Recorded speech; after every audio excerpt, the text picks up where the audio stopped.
क्या भारत की राजनीति का एक नया अध्याय खत्म होने जा रहा है? कांग्रेस के सबसे अनुभवी नेताओं में से एक ने चुनावी मैदान को हमेशा के लिए अलविदा कह दिया है। लेकिन सवाल यह है कि आखिर उन्होंने इतना बड़ा फैसला क्यों लिया? आज की इस रिपोर्ट में हम जानेंगे सिद्धरमैया के इस फैसले के पीछे की पूरी कहानी और उनके 50 साल के राजनीतिक सफर की सबसे बड़ी बातें, और आखिर में उन्होंने ऐसा क्या कहा जिसने पूरे राजनीतिक गलियारों में हलचल मचा दी। कर्नाटक के पूर्व मुख्यमंत्री और कांग्रेस के वरिष्ठ नेता रहे सिद्धरमैया ने बड़ा ऐलान किया है जिसने केवल कर्नाटक ही नहीं बल्कि पूरे देश की राजनीति में चर्चा छेड़ दी है। उन्होंने ऐलान किया है कि अब वह 2028 के विधानसभा का चुनाव नहीं लड़ेंगे। इसके साथ ही उन्होंने यह भी कहा कि अब वह भविष्य के किसी भी चुनाव में उम्मीदवार नहीं बनेंगे। साथ ही उन्होंने राजनीति छोड़ने की नहीं बल्कि चुनावी राजनीति से पीछे हटने की बात कही, यानी जनता के मुद्दों पर बोलना, सरकार से सवाल करना और राजनीतिक गतिविधियों में हिस्सा लेना जारी रहेगा। सिद्धरमैया ने सोशल मीडिया प्लेटफॉर्म एक्स पर एक बड़ा संदेश जारी किया जिसमें उन्होंने बताया कि उनकी उम्र 79 साल हो गई है और जब मौजूदा सरकार का कार्यकाल खत्म होगा तब उनकी उम्र 81 से 82 साल के बीच होगी। उनका कहना है कि पहले जैसी ऊर्जा और शारीरिक क्षमता अब नहीं रही। ऐसे में जनता के साथ न्याय करने के लिए उन्होंने चुनाव न लड़ने का फैसला लिया।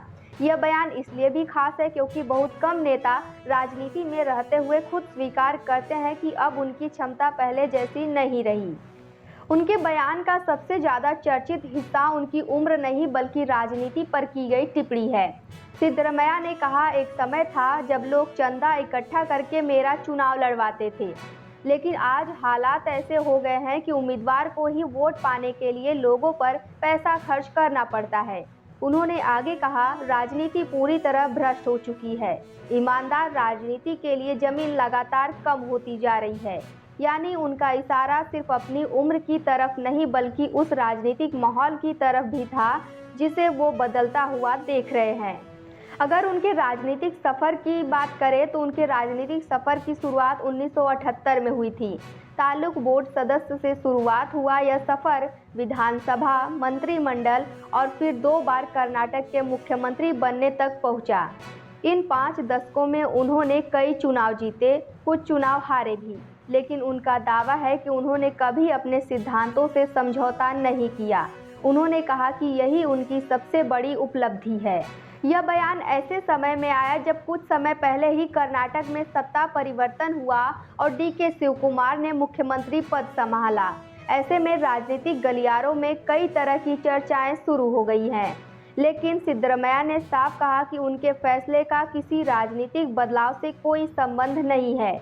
उन्होंने कहा कि यह फैसला सिर्फ 3 वजहों से लिया गया है। पहला, बढ़ती उम्र, गिरती सेहत और राजनीति का बदलता स्वरूप। अपने संदेश के अंत में सिद्धरमैया ने कर्नाटक की जनता का धन्यवाद किया।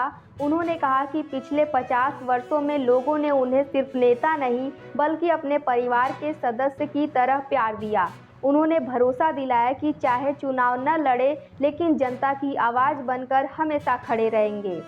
अब सबसे बड़ा सवाल यही है, क्या आने वाले समय में देश के और भी वरिष्ठ नेता इसी तरीके से चुनावी राजनीति से दूरी बनाएंगे? और क्या भारतीय राजनीति में नई पीढ़ी का दौर तेजी से शुरू होने वाला है? और क्या भारतीय राजनीति इतनी बदल गई है कि किसी ईमानदार नेता के लिए चुनाव लड़ना मुश्किल हो गया है? आपकी क्या राय है? क्या सिद्धरमैया का चुनाव न लड़ने का फैसला सही है या फिर उन्हें अभी चुनाव लड़ना जारी रखना चाहिए? कमेंट में अपनी राय जरूर बताइए।